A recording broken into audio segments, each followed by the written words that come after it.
আসসালামু আলাইকুম রহমতুল্লাহ। Welcome to my channel. আমার দুষ্টু মিষ্টি আপুমনি আর ভাইয়ারা, আপনারা সবাই কেমন আছেন?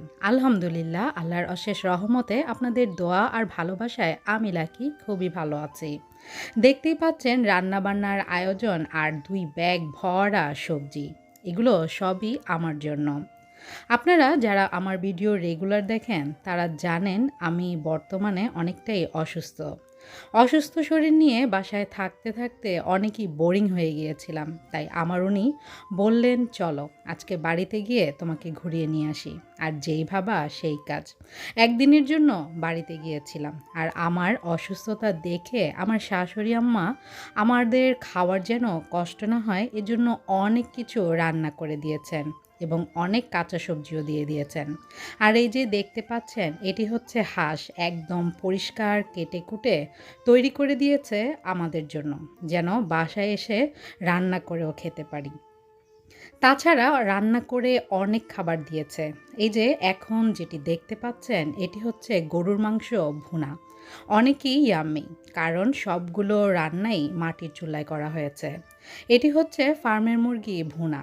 বাচ্চারা গরুর মাংস থেকে ফার্মের মুরগির ভুনাটা বেশি পছন্দ করে।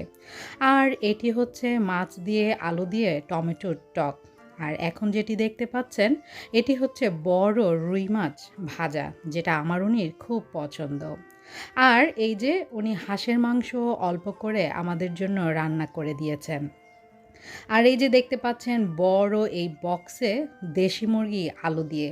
বক্সে এইভাবে তরকারি ক্যারি করা আমি আমার এক ইউটিউবার বড় আপুর কাছ থেকে শিখেছি। জায়গা যেমন অল্প লাগে, তেমনি নিরাপদভাবেই এক জায়গা থেকে আরেক জায়গায় ক্যারি করা যায়। রান্না করা খাবারের পাশাপাশি অনেক সবজি দিয়েছেন আমার শাশুড়ি আম্মা। এখন যে ফুলগুলো দেখতে পাচ্ছেন, আমি এই প্রথম জানতে পেরেছি এই ফুলগুলো খাওয়া যায়। আর এখন যেটা দেখতে পাচ্ছেন, এটা হচ্ছে পুঁইশাকের বিচি। এই পুঁইশাকের বিচি আমাদের পুরান ঢাকার মানুষরা মাংস দিয়ে খেতে অনেক পছন্দ করেন। আর যে ফুলগুলো প্রথম আপনারা দেখেছিলেন, এটা দিয়ে টক রান্না করলে অনেক অনেক মজা লাগে। এই যে এই ফুল টক রান্না মাছ দিয়ে যদি করে খান তাহলে বুঝতে পারবেন কতটা ইয়াম্মি ইয়াম্মি। এখন আসল কথা বলি। অনেকে বলে শ্বশুরবাড়ি কখনোই মেয়েদের আপন হয় না।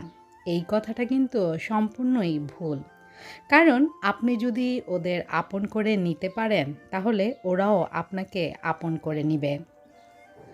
আমার শ্বশুরবাড়ির প্রতিটা সদস্য, মুরব্বি থেকে শুরু করে বাচ্চাদের সাথে সবার সাথে আমার অনেক অনেক ভালো সম্পর্ক।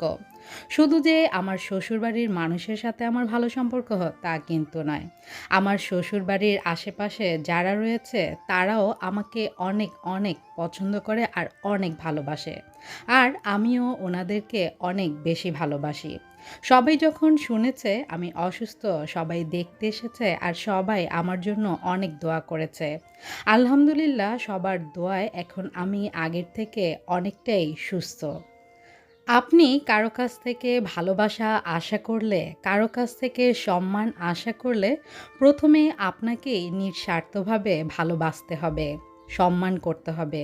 তাহলেই আপনিও সবার কাছ থেকে পাবেন নিঃস্বার্থ ভালোবাসা আর অনেক বেশি সম্মান। আজ তাহলে এখানেই সবার কাছ থেকে বিদায় নিয়ে নিচ্ছি। সবাই ভালো থাকবেন, সুস্থ থাকবেন।